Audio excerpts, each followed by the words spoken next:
Good, glorious morning from the beautiful Badlands of North Dakota to you and yours on this April 14th, 2020. Welcome to Teddy Talks. I'm Joe Wiegand, and I'm coming to you from Medora, the wonderful gateway to Theodore Roosevelt National Park, located at the confluence of the Little Missouri River and the Northern Pacific Railroad, on which Theodore Roosevelt traveled in 1883, staked his claim as a cattle rancher. He said, "It's where the romance of my life began." Today, a special program remarks in Teddy's own words, hence Teddy Talks, at the dedication of the new House Office Building in Washington, D.C. in 1906. It had not been named or dedicated. It would later be done so for Speaker Joe Cannon of Danville, Illinois, a man with whom Theodore Roosevelt grappled and was able to wrestle out quite a bit of good policy during the Cannon administration as Speaker of the House of Representatives. Welcome to all of our family and friends from throughout the country. My heart heavy today for some serving in the United States Navy, those that are most at risk and having the challenge now of dealing with this COVID virus.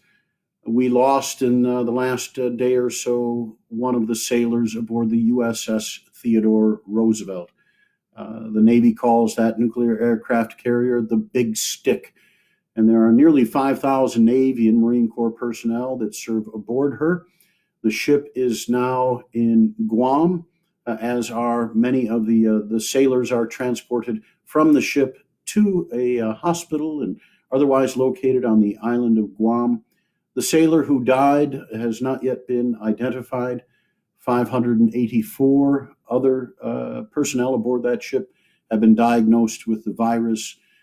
So we keep all of them in our thoughts and prayers, and most especially the family of the sailor who has died. Another sailor who lived a long life and who served for nearly 4 decades in the United States Navy, the late Rear Admiral Tom Paulson. Today is Admiral Paulson's birthday.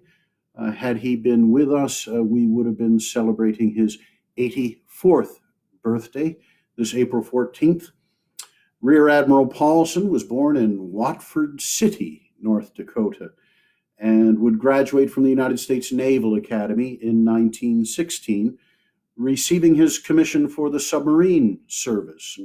Amongst the submarines on which the Admiral served, the USS Corporal served as executive officer on the USS Sailfish, and in between, 5 years of duty on the USS Theodore Roosevelt, prior to the Big Stick being an aircraft carrier and dedicated nearly 30 years ago in that neighborhood. The SBN 600, the USS Theodore Roosevelt, was our George Washington class nuclear submarine, and its sponsor was Alice Roosevelt Longworth. So I look forward to hearing from the Admiral's family about the possibility that the Admiral, as a young officer in the United States Navy serving on board the submarine, the USS Theodore Roosevelt, may have met the President's daughter, Alice. The Admiral would serve then on surface ships, serve as a commanding officer of various of those surface ships, including his last, the USS Blue Ridge, serving with the 7th Fleet in the 1980s. The Admiral would return to his alma mater, the United States Naval Academy, and teach and serve there, and eventually serve in both the Atlantic and Pacific fleets, and would conclude his career in Washington, D.C. as the Deputy Chief of Naval Education and Training. To his wife of 59 years, Marbeth, to his daughters, Carrie, Kendall, Catherine, to their entire family. Our thoughts and prayers with you. The Admiral died at the end of March and is remembered by all of those in North Dakota, and I'm delighted to have met the Admiral and his family here in beloved Medora. On this date in Theodore Roosevelt history, or the history of those that are associated with the life and legacy of Theodore Roosevelt. Of course, on this date in 1866, the birth of Anne Sullivan. She, a graduate of Perkins School for the Blind. She's the student and teacher who became famous for becoming Helen Keller's teacher and companion. Anne Sullivan and Helen Keller, then a young college student, they visited the White House and visited with Theodore Roosevelt. And Theodore Roosevelt was thankful for Helen Keller's book provided to the president on that visit. On this date in 1890 in Washington, D.C., the first International Conference of American States. This would go on to eventually be the Pan American Union, whose headquarters are in Washington, D.C. On this date in 1925, the death of the artist John Singer Sargent, famous portraitist, and amongst his portraits, this is the best representation I have. It's the book cover from the late Edmund Morris's Theodore Rex, the painting that John Singer Sargent painted of President Roosevelt. Was one done after some time being at the White House and sketching and witnessing Roosevelt and following him around the White House. Theodore Roosevelt's patience was becoming short, and he's about to head up some stairs, and he turns around and puts his hand on the newel post, the end of the railing coming down the stairs, and left hand on his hip and right hand on the top of the newel post. He says, "How's this?"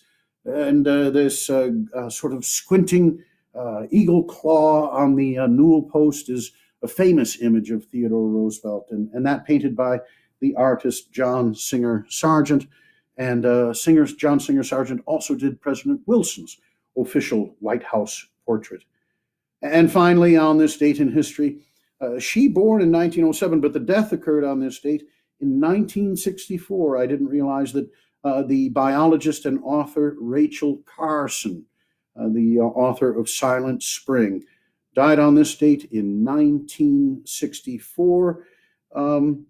Direct connections to Theodore Roosevelt? Perhaps not.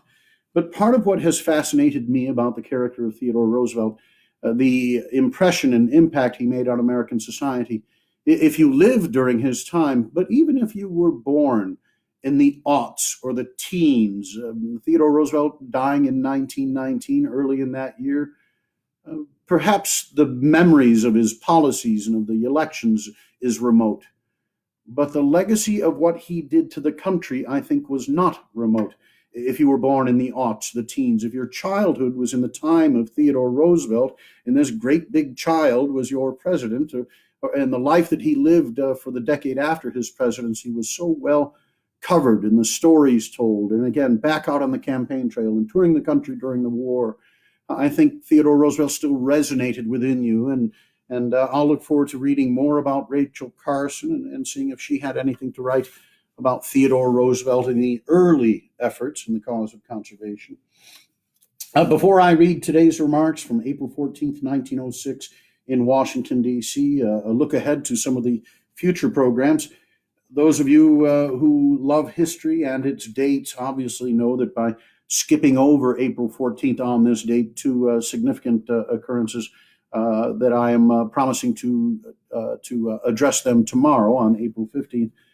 On April 14th, 1865, President Abraham Lincoln and Mary Todd Lincoln went to Ford's Theater to see the play My American Cousin. And it was on the evening of the 14th that Abraham Lincoln was shot, and on the early morning hours of April 15th that President Lincoln, the great emancipator, the rail splitter from Illinois, succumbed to his wounds and died on April 15th, 1865. The same with the sinking of the Titanic. The Titanic hit the iceberg in the North Atlantic late in the evening, just shortly before midnight on the 14th, and then sank on the morning of the 15th of April. So amongst those killed in the sinking, the presidential aide for both Theodore Roosevelt and for William Howard Taft, Major Archibald Butt, of Augusta, Georgia, and he a graduate of the University of the South. His writings, the intimate letters of Archie Butt, military aide, the letters he wrote to his family that contained a great deal of background about upstairs and downstairs at the White House and the comings and goings of Theodore Roosevelt and William Howard Taft. We'll remember tomorrow Abraham Lincoln and Major Archibald Butt and all who perished in the sinking of the Titanic. But tomorrow, then, April 15th, a message to the school children of the United States in celebration of Arbor Day. Those remarks were made by the President April 15th, 1907. And then on Thursday, April 16th, Presidential Proclamation number 804, signed by Theodore Roosevelt on April 16th, 1908, establishing the Natural Bridges National Monument, Utah's first national monument. And continuing on through the end of the week, we'll on Saturday we'll have Theodore Roosevelt and the Great San Francisco Earthquake, and I'm certain we'll have a program on Friday, April 17th. Back to April 14th, 1906, the laying of the cornerstone of the new House Office Building in Washington, D.C., the building later to be known as the Cannon House Office Building.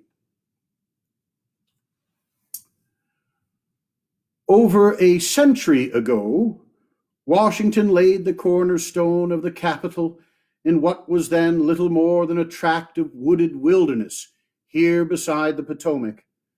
We now find it necessary to provide by great additional buildings for the business of the government. This growth in the need for the housing of the government is but a proof and example of the way in which the nation has grown and the sphere of action of the national government has grown. We now administer the affairs of a nation in which the extraordinary growth of population has been outstripped by the growth of wealth and the growth in complex interests. The material problems that face us today are not such as they were in Washington's time, but the underlying facts of human nature are the same now as they were then. Under altered external form, we war with the same tendencies toward evil that were evident in Washington's time, and are helped by the same tendencies for good. It is about some of these that I wish to say a word today. In Bunyan's Pilgrim's Progress, you may recall the description of the man with the muck rake, the man who could look no way but downward, with the muck rake in his hand, who was offered a celestial crown for his muck rake, but who would neither look up nor regard the crown he was offered, but continued to rake to himself the filth of the floor. In Pilgrim's Progress, the man with the muck rake is set forth as the example of him whose vision is fixed on carnal instead of on spiritual things. Yet he also typifies the man who in this life consistently refuses to see aught that is lofty, and fixes his eyes with solemn intentness only on that which is vile and debasing. Now, it is a very necessary that we should not flinch from seeing what is vile and debasing. There is filth on the floor, and it must be scraped up with the muck rake, and there are times and places where this service is the most needed of all the services that can be performed. But the man who never does anything else, who never thinks or speaks or writes, save of his feats with the muck rake, speedily becomes not a help to society, not an incitement to good, but one of the most potent forces for evil. There are in the body politic, economic, and social many and grave evils, and there is urgent necessity for the sternest war upon them. There should be relentless exposure of and attack upon every evil man, whether politician or businessman, every evil practice, whether in politics, in business, or in social life. I hail as a benefactor every writer or speaker, every man who, on the platform or in book, magazine, or newspaper, with merciless severity make such attack, provided always that he in his turn remembers that the attack is of use only if it is absolutely truthful. The liar is no whit better than the thief, and if his mendacity takes the form of slander, he may be worse than most thieves. It puts a premium upon knavery untruthfully to attack an honest man, or even with hysterical exaggeration to assail a bad man with untruth. An epidemic of indiscriminate assault upon character does not good, but very great harm. The soul of every scoundrel is gladdened whenever an honest man is assailed, or even when a scoundrel is untruthfully assailed. Now, it is easy to twist out of shape what I have just said, easy to affect to misunderstand it, and, if it is slurred over in repetition, not difficult, really, to misunderstand it. Some persons are sincerely incapable of understanding that to denounce mudslinging does not mean the endorsement of whitewashing, and both the interested individuals who need whitewashing and those others who practice mudslinging like to encourage such confusion of ideas. One of the chief counts against those who make indiscriminate assault upon men in business or men in public life is that they invite a reaction which is sure to tell powerfully in favor of the unscrupulous scoundrel who really ought to be attacked, who ought to be exposed, who ought, if possible, to be put in the penitentiary. If Aristides is praised overmuch as just, people get tired of hearing it, and over-censure of the unjust finally, and from similar reasons, results in their favor. Any excess is almost sure to invite a reaction, and unfortunately, the reaction, instead of taking the form of punishment of those guilty of the excess, is very apt to take the form either of punishment of the unoffending or of giving immunity and even strength to offenders. The effort to make financial or political profit out of the destruction of character can only result in public calamity. Gross and reckless assaults on character, whether on the stump or in newspaper, magazine, or book, create a morbid and vicious public sentiment, and at the same time act as a profound deterrent to able men of normal sensitiveness and tend to prevent them from entering the public service at any price. As an instance in point, I may mention that one serious difficulty encountered in getting the right type of men to dig the Panama Canal is the certainty that they will be exposed, both without and, I am sorry to say, sometimes within Congress, to utterly reckless assaults on their character and capacity. At the risk of repetition, let me say again that my plea is not for immunity, but for the most unsparing exposure of the politician who betrays his trust, of the big businessman who makes or spends his fortune in illegitimate or corrupt ways. There should be a resolute effort to hunt every such man out of the position he has disgraced, expose the crime, and hunt down the criminal. But remember that even in the case of crime, if it is attacked in sensational, lurid, and untruthful fashion, the attack may do more damage to the public mind than the crime itself. It is because I feel that there should be no rest in the endless war against the forces of evil that I ask that the war be conducted with sanity as well as with resolution. The men with the muck rakes are often indispensable to the well-being of society, but only if they know when to stop raking the muck, to look upward to the celestial crown above them, to the crown of worthy endeavor. There are beautiful things above and round about them, and if they gradually grow to feel that the whole world is nothing but muck, their power of usefulness is gone. If the whole picture is painted black, there remains no hue whereby to single out the rascals for distinction from their fellows. Such painting finally induces a kind of moral color blindness, and people affected by it come to the conclusion that no man is really black and no man really white, but they are all gray. In other words, they neither believe in the truth of the attacked nor in the honesty of the man who is attacked. They grow as suspicious of the accusation as of the offense. It becomes well nigh hopeless to stir them either to wrath against wrongdoing or to enthusiasm for what is right.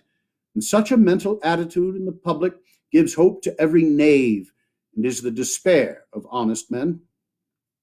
To assail the great and admitted evils of our political and industrial life with such crude and sweeping generalizations as to include decent men in the general condemnations means the searing of the public conscience.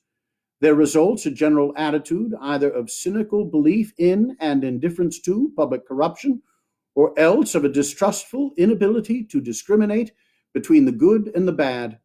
Either attitude is fraught with untold damage to the country as a whole.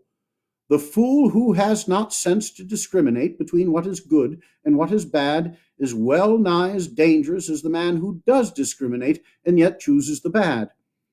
There is nothing more distressing to every good patriot, to every good American, than the hard, scoffing spirit which treats the allegation of dishonesty in a public man as a cause for laughter. Such laughter is worse than the crackling of thorns under a pot, for it denotes not merely the vacant mind, but the heart in which high emotions have been choked before they could grow to fruition. There is any amount of good in the world, and there never was a time when loftier and more disinterested work for the betterment of mankind was being done than now. The forces that tend for evil are great and terrible, but the forces of truth and love and courage and honesty and generosity and sympathy are also stronger than ever before. It is a foolish and timid, no less than a wicked thing to blink the fact that the forces of evil are strong, but it is even worse to fail to take into account the strength of the forces that tell for good.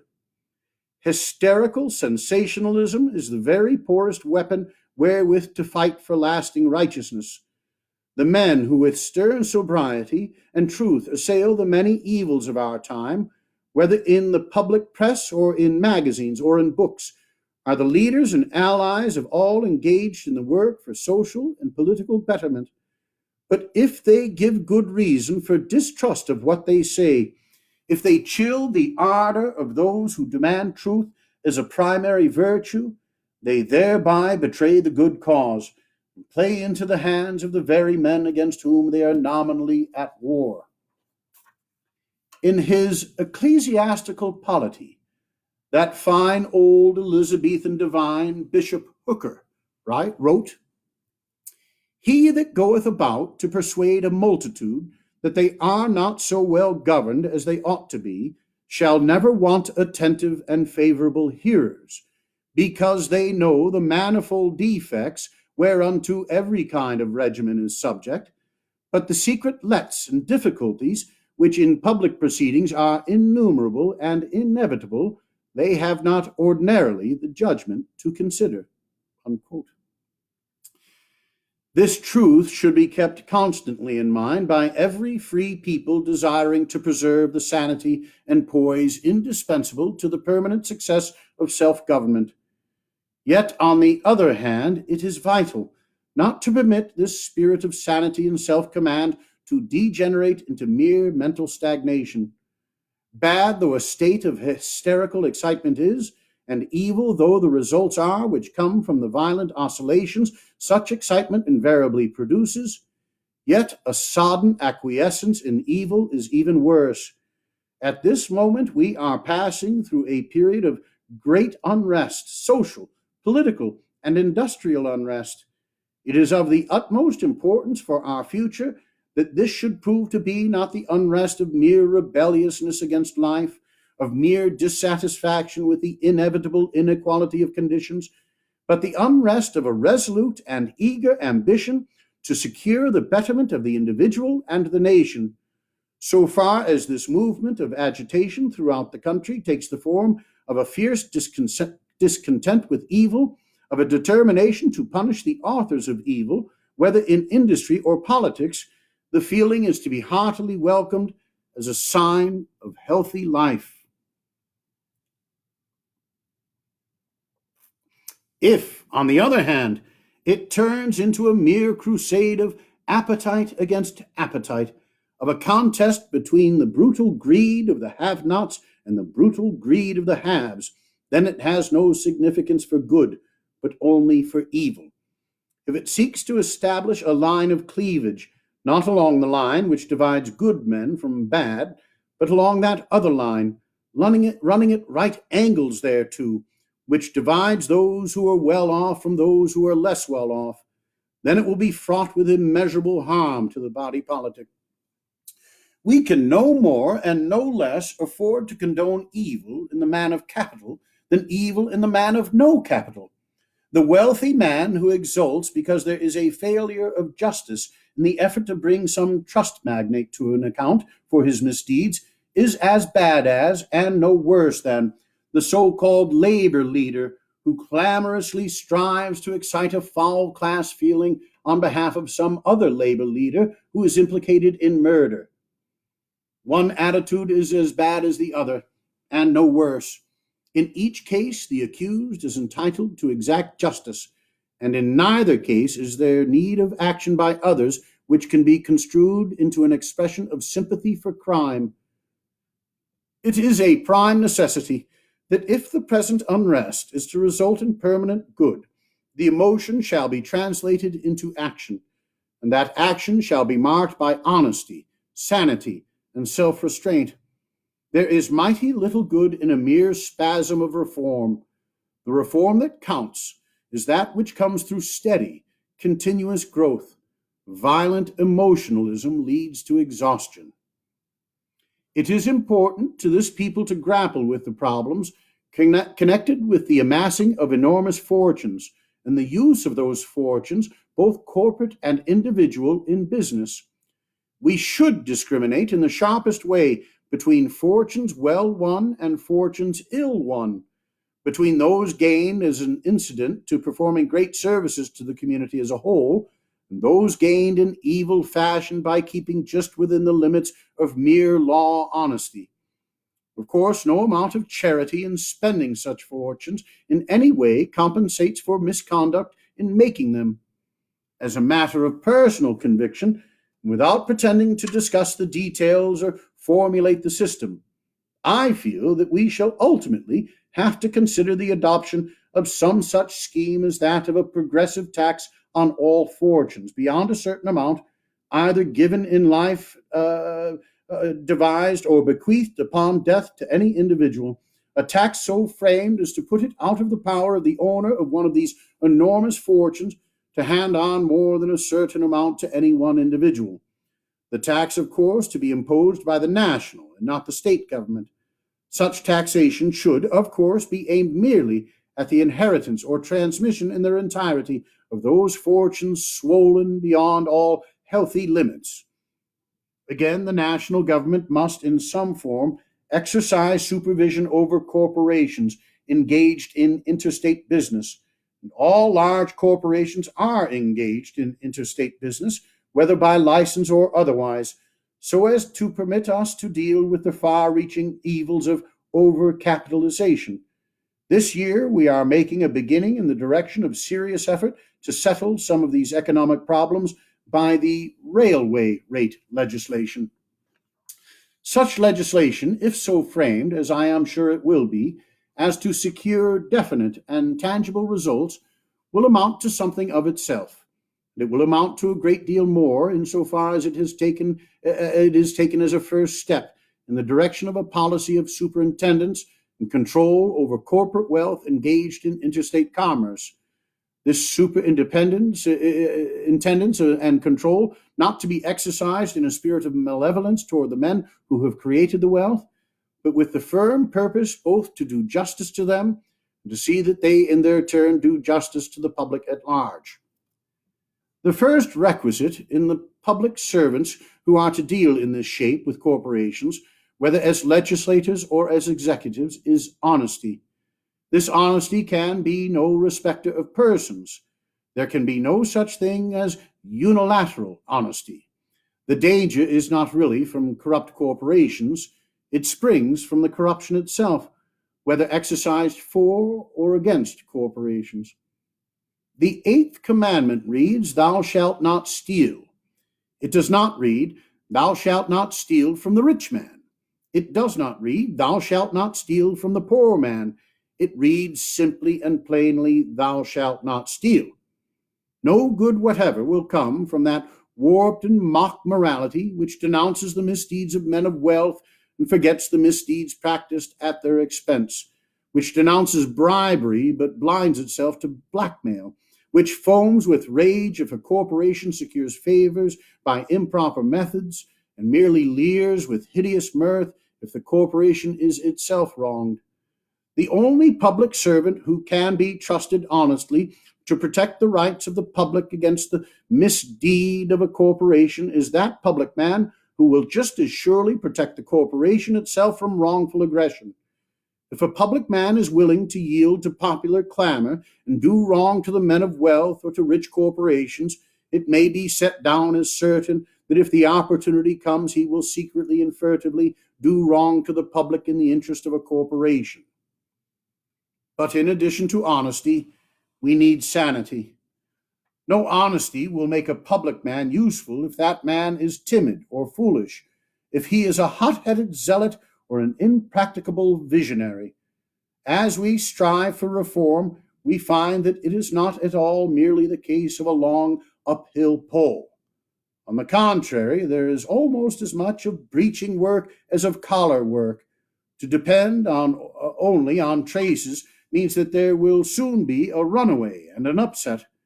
The men of wealth who today are trying to prevent the regulation and control of their business in the interest of the public by the proper government authorities will not succeed, in my judgment, in checking the progress of the movement.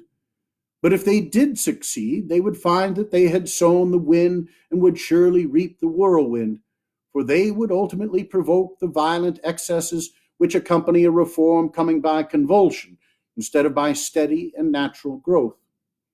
On the other hand, the wild preachers of unrest and discontent, the wild agitators against the entire existing order, the men who act crookedly, whether because of sinister design or from mere puzzle-headedness, the men who preach destruction without proposing any substitute for what they intend to destroy, or who propose a substitute which would be far worse than the existing evils, all these men are the most dangerous opponents of real reform.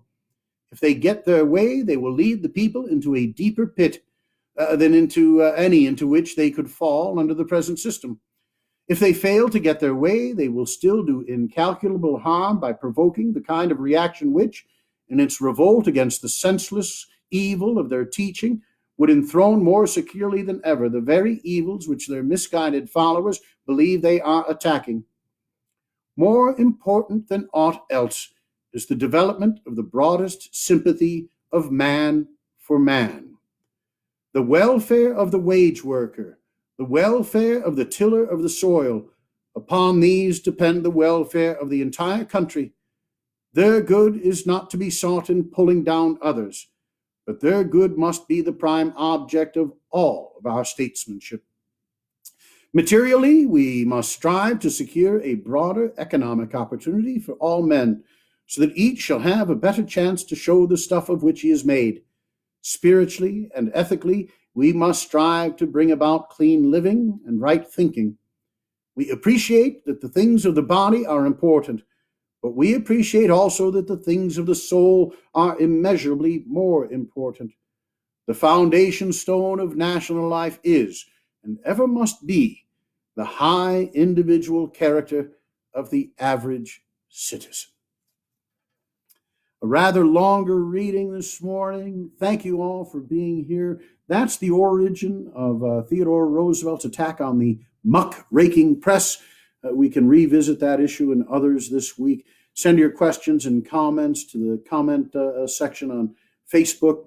These are posted by my friends at the Theodore Roosevelt Medora Foundation at YouTube and Spotify. So if that's a format you might enjoy, please share that with your family and friends.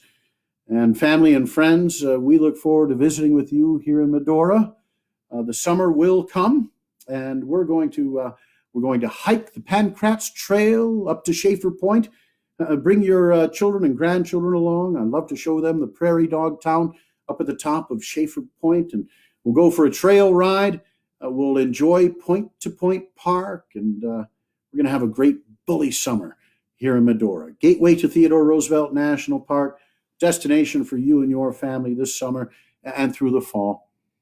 Goodbye and good luck. See you tomorrow on Teddy Talks.